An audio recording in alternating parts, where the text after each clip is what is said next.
You're listening to the Do Something More podcast, and this is episode 33 with Brianna Call and the Revolving Closet, helping families clothe their kids.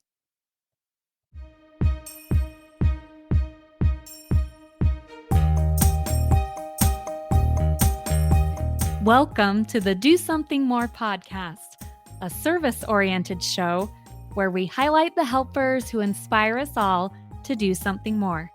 I'm your host, Melissa Draper. Thank you so much for being here.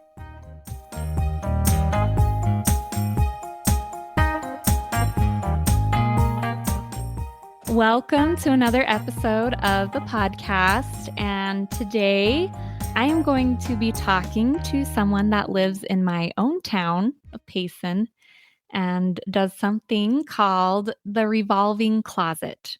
So today my guest is Brianna Call, and she's going to talk to us more about what she does with that, what it is, and the experiences that she's had. So, Brianna, welcome to the show. Hello. Like you said, it's Brianna Call. I run a Revolving Closet local in Payson. I've ran it for about over 3 years now. It's really cool. I just help people with their clothing, like clothing their kids and stuff. It's been fun to meet lots of different people and stuff. Yeah, that's really neat. So I would love to learn a little bit more about that. What is the background behind the Revolving Closet? What is that exactly? How does it work? And how did you get involved with it? So the original Revolving Closet that I got introduced to is actually located in I get them mixed up. It's either West Valley or West Jordan. Mm-hmm. So up there, because I live in Payson, it's like an hour away. So anything an hour away is just an hour away. Right. But I got introduced to it because I had been given a lot of clothes to try and sell to fix a car issue at the time. And I was tired of all the clothes. And so I reached out to her and asked if she wanted them. And then she was introducing me to the whole system and how it works, and actually asked if I'd be interested in maybe doing one through my house because I had so many clothes. At the time, I was like, I don't know. And I thought about it. But because it was an hour away, trying to get the clothes back up to her was becoming like, it just wasn't happening. And so I was like, all right, I'll give it a shot. I homeschool my 2 kids, and I figured that it would give them an opportunity to have a service project to put on with their homeschool stuff. So we just started collecting clothes. The Revolving Closet works where people will drop off clothes that their kids have outgrown and be able to revolve or rotate and pick up clothes that their kids need in the new sizes now. So, like, if your kid's outgrown, like babies especially, they outgrow that 3 to 6 months, and then they're in the 6 to 9 months, and then it's just like so fast. And so they're able to just bring the clothes that their kids have outgrown and pick up the clothes that, they need for their kids as they've grown. They don't necessarily have to bring clothes to get clothes. If they're struggling, maybe they ended up taking them to a thrift store already or something, and they just found out about me, or maybe their kid just grew too fast and they need clothes right now. They don't necessarily have to bring me clothes to pick up clothes. It's just whatever I have on hand. They are welcome to come through and look through it and pick out what they want or they need. I'm always encouraging people to take as much as they want, because I also get donations about once, sometimes twice a month from kid to kid. Oh, wow. And they are a lot of clothes. Mm-hmm. So when I get those drop-offs, I've got at least 10 bags of clothes that I've got to sift through and sort and put into things. So when people are just needing clothes, they are more than welcome to just reach out and come get clothes if they don't have any to rotate. That's great. So Revolving Closets, that is an organization that's all over, right? Different people can establish their own revolving closet for their communities. Oh yeah, 100%. So I work with the group is called Mom of Eight, and Okay. they will help with all of the tax deductions and that kind of things for the what are we called? Or as a nonprofit. Yes, nonprofit. Thank you. Yeah. No, you're good. So the Mom of Eight helps with all the nonprofit side, and you can sign up through them. It's simple, it's free, and then you just hold on to clothes wherever you feel like you can. A location in Springville, Utah, holds on to their clothes in a room in their house. I hold on to all the clothes. My garage is too small to fit a car, and so all of my clothes are in sealed bins in the garage. I'm not really terribly worried about, like, animals getting into them. Like, sometimes people have Mhm. so stuff in their garage that the animals get into it. The clothes are rotated out so fast. At least once or twice a week, I am in there trying to find a size to fill a bin. That's how fast the clothes are rotating. So there's no issue in having, like, animals get into the clothes because they are in and out, and I'm in the garage at least once a day trying to rotate something because there's so much need for all the clothing. Mhm. So but that's why I keep mine in the garage because there's no space for a car. I might as well use it for something. And Yeah, then that was going to be my next question is where do you run it and hold all of those donations coming in? yeah, well, and currently, and I feel bad, I had a whole bunch of toys donated, and I do not take toys. And so they were out in the rain. I'm like, well, nobody wanted them apparently, so they're gonna go to DI. We don't take large items because we don't have space. We are Right. running them from our homes, and so it's hard to take large things and still have a functioning home. Right. So, And do but you just do children's clothes? So the majority is children's clothes. Every once in a while, I will also get a donation from Uptown Cheapskate. That is another like clothing donation store around here that's Yes. secondhand. Yes, I've shopped there before. It's pretty awesome. It is, right? Um, so about every 3 to 4 months, I get a donation from them. I only hold on to those clothes for about 2 weeks, and then I need them to go because I don't have space. Right. Um, the Revolving Closet in Springville does not hold on to any adult clothes. She does hold on to, maternity clothing. So it's different at every Revolving Closet. It's kind of what they can handle and what they can do. I know that there are teenagers still who need clothes, and so that's why every so often I will hold on to them and I will post on my Facebook page that I have some teenager clothes. They're only gonna be here so long. If you need some, reach out. But I can't permanently hold on to all those sizes because you've got Right. all the way up to XXL in adult clothing. And so Right. I don't have enough space for all that. If I had space, I would do it, but I don't. Yep. Makes sense. And how do people come to your closet? Do you just have certain hours that you're open? Do they set up appointments? How does that all work? So, personally for me, they set up appointments, or I will do like recently we've had a lot of surgeries happen this summer in the house, so we couldn't have a lot of people in and out of the houses. Mhm. Instead of setting up appointments, I would set out bags of that size, and then they're welcome to take it home, look through it, bring back what they don't want, or donate it to someone else they knew who needed that size. The only requirement for anybody who takes any clothes is that they don't sell them.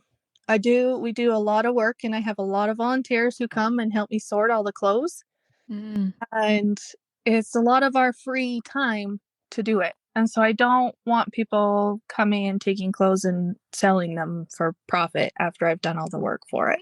Right. And that's not the purpose of what you're doing. So, Exactly. Yeah, but I also will hold Usually in the summer, and depending on weather towards fall and spring, I will hold open houses and I'll just take all the clothes and set them outside. That's why weather permitting.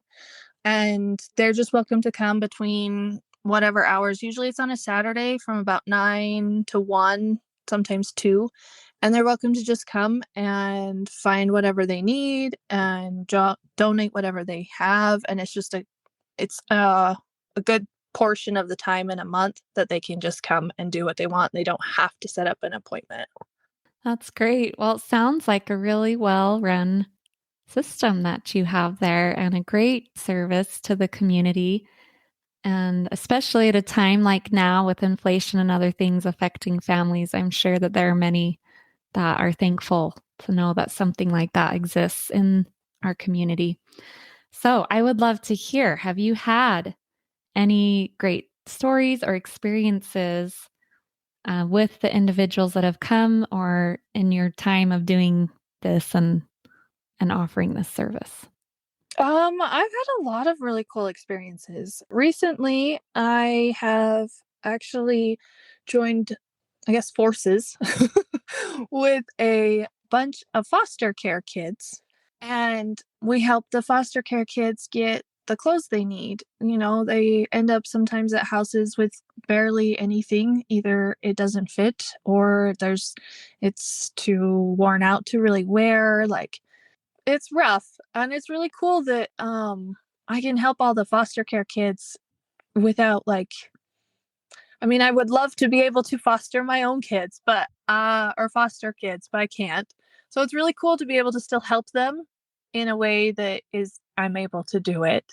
Right. Um, Another really cool thing that happened actually about this week, I had a lady reach out and she uh, sad, but she ended up getting a preeclampsia and was in the hospital with her first baby. And she has all these clothes for the baby, thankfully, that are like, 3 months old. But the baby is going to be a preemie. Uh, Mm. so she reached out and with this yucky weather was like, I need clothes for my baby. Is there anything you can get for me? And I had come a group of homeschoolers come and help sort clothes, and we found an entire bag of preemie and newborn baby clothes for her in the massive amounts of clothes I needed to sort through. But we were able to find her even someone had donated nursing milk bags and some nursing supplies that were brand new, hadn't even been opened yet. Oh, Uh, wow. it was really cool to have all these things just like, yes, I have them. I can help you. I will get them to you. You're welcome to have your husband come pick them up or whatever you need to do. They're at my house. I can drop them off. She's also local to Payson, so it would be not terribly hard to go and drop off at her house if she needed.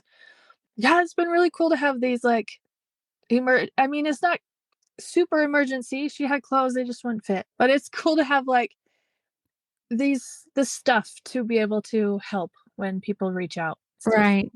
Yeah, to have someone come and to realize, "Hey, I have got exactly what you need right here." That's yeah. pretty awesome.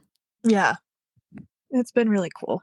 So, out those are some great stories and to be able to fulfill those needs, but along with those, what would you say is your biggest why for running this closet? Because it does take a lot of your time. It takes up space in your home even. So what do you find are your biggest whys?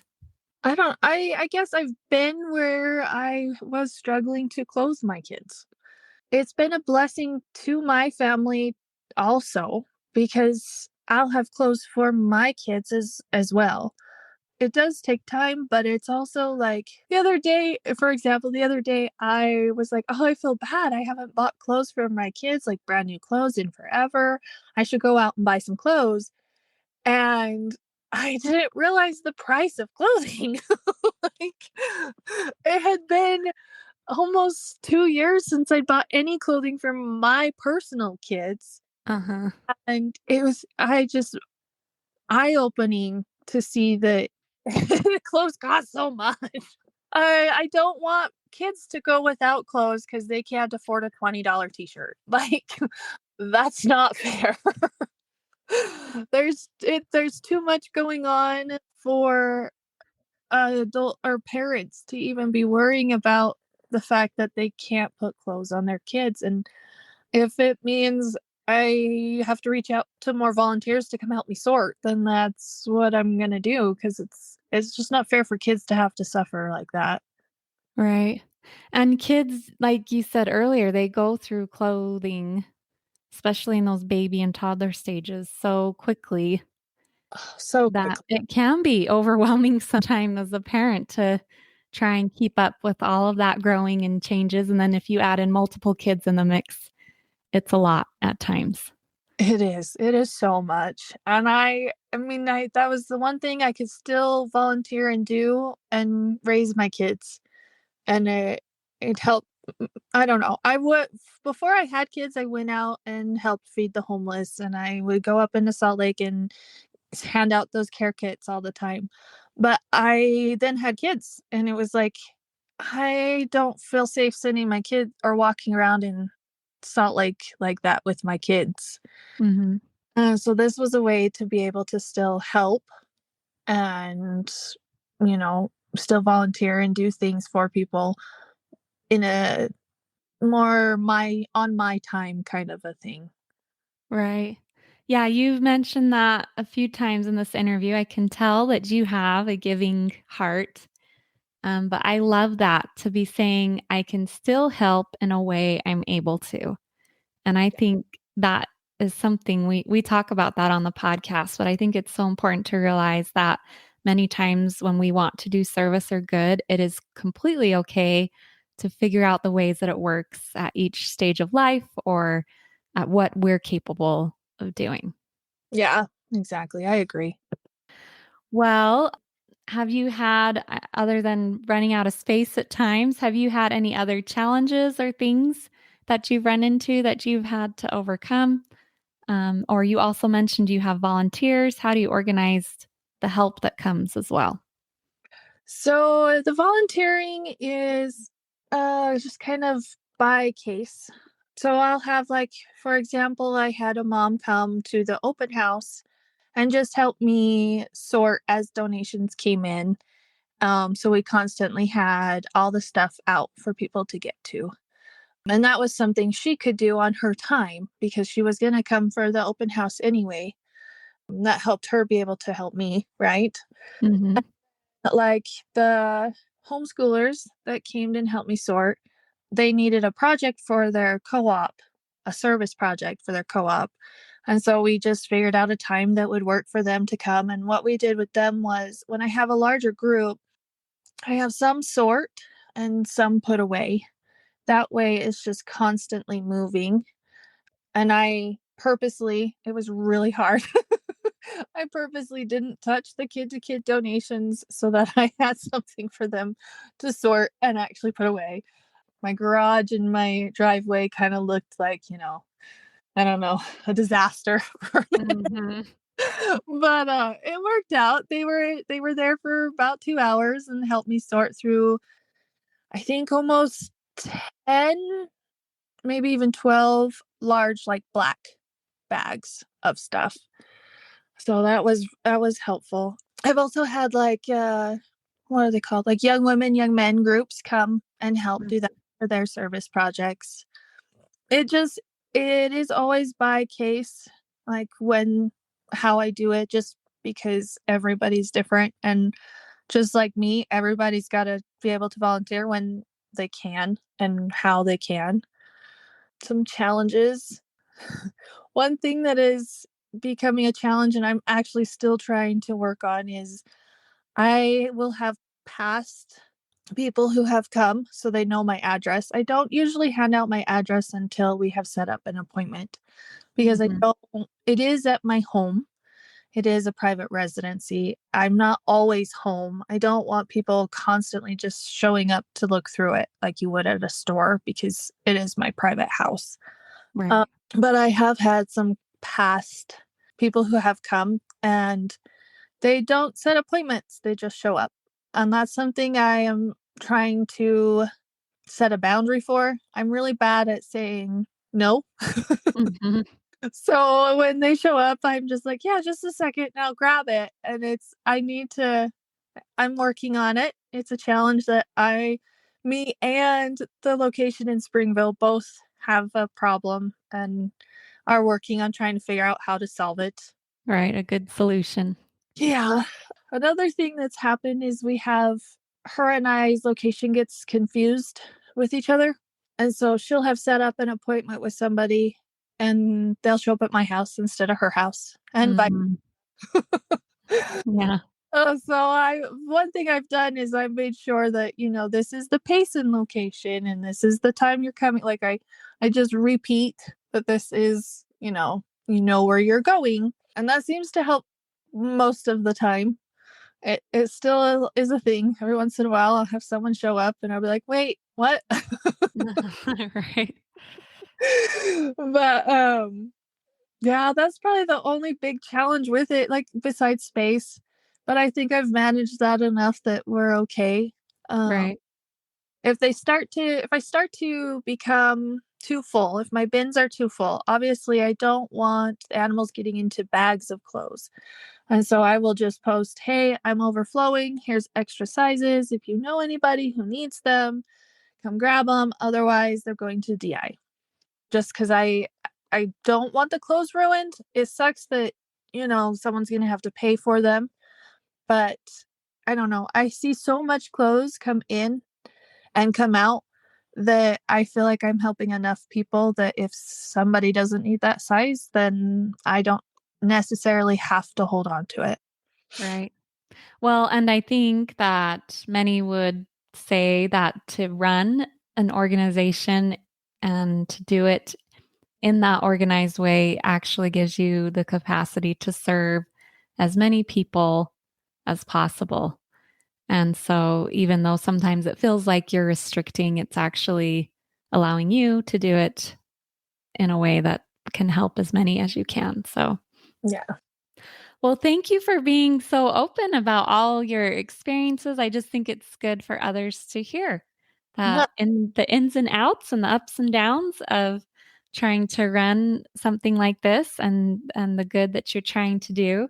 So along with that, I would love to hear just as a final question, any advice or encouragement that you would give to someone who is either wanting to do a revolving closet in their own community or wanting to make a difference in simple ways like you've been inspired to do.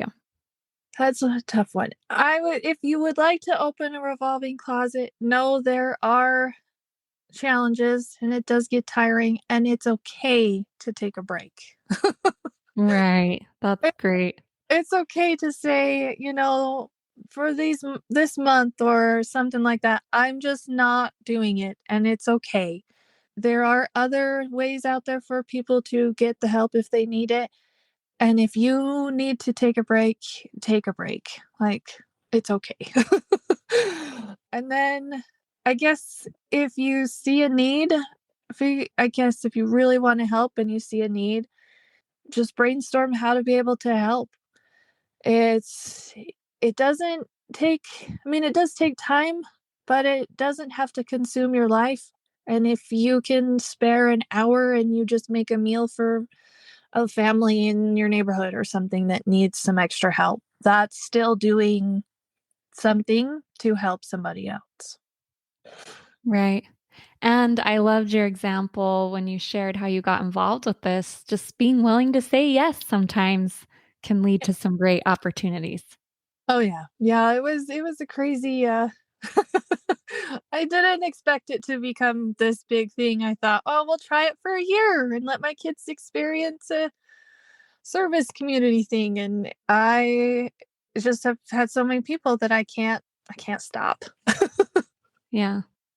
Well, I know that it's probably benefiting so many in our community. And do you want to just, as the final thing, share?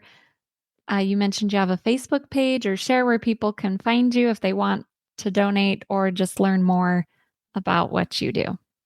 Yeah, so my Facebook page is just called Revolving Closet. 84651. That's just the zip code for my house, my area. Um, I post on there probably about once a week, and then I'll also post my open houses on there. You can message me through there to set up appointments. I don't give out my address or phone number just because it becomes a lot. So if you do need anything, it's just easier for me to say this person needs for the revolving closet if it's sent through revolving closet. Right. I think the Springville location is Springville Revolving Closet. I should be able to find it. I don't remember her zip code. The goal of the one out in West Valley was to put a revolving closet in every zip code. So if you are interested, you are welcome to reach out and starting your own. I can help you get started with that. But yeah, if you just head over to that Facebook page, Revolving Closet 84651, and I can help you with whatever questions or things you need. That's great. And I will put links to that in the show notes as well as to the organization Mom of Eight that these kind of work under. So, well, thank you, Brianna, so much for being willing to come on the podcast today and share about all of your experiences with what you've been doing with the Revolving Closet. Of course. That is the end of my interview with Brianna Call. And I just loved doing that interview. I loved seeing her fun personality come through and having her share about the good things she's doing and seeing the good heart that she has. And it's just great to see that she's a mom of two, as she said, homeschools her kids. And she just decided to say yes when someone brought this opportunity to her. And she saw a need for it and she's carried on with it. And I just love to hear about the good that she's doing in our city and in our community. And I thought she shared a couple principles in there that I really think are universal. One thing that I remember from the interview is she talked about the great blessing it's been to be able to help foster kids, and that she as an individual can't foster herself, but that's been great for her to be able to serve in that way. And I just loved that reminder that sometimes we aren't able to serve in an exact or specific way that we might think we need to, but many times there's other ways to serve that community if that cause is important to us. And I love how she shared she's been thankful for that opportunity.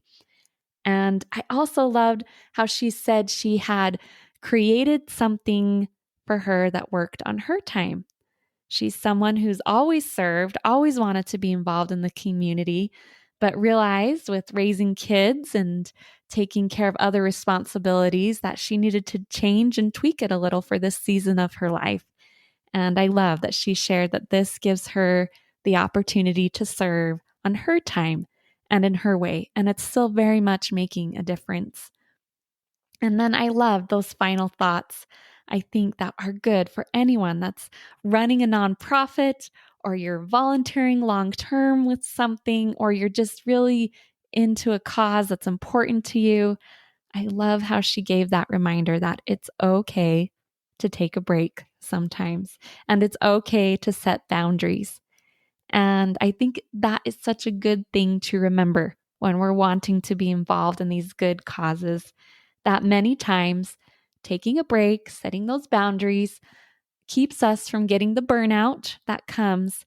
And then that allows us to keep serving in the way that we want to and in a way that's needed. And so it's definitely okay. So, anyone listening out there that needed that permission, there it is. It's okay to take a break, take a little pause so that you can keep doing the good things that you are doing for your community, for your family, and for others. So, it was a great episode. So many good things learned. And I will leave links to the organization she mentioned, her own link for her own revolving closet, but also to Mom of Eight that runs these revolving closets and kind of oversees them. So if you'd like to learn more or learn about getting involved or setting up your own revolving closet, you can go there to those links that I will share in the show notes. And I would just love to give one final call to action that if you've been listening to this podcast, if you've heard a few episodes and this has brought inspiration to your life or other good things, please consider leaving a review or a rating, but especially a review. Those reviews are how the podcast gets seen by new eyes and others that might be interested in listening to this kind of content. And they mean a lot to me as a podcaster. So consider leaving a review. I would be so thankful for that. And thank you so much for being here. I'll see you next time.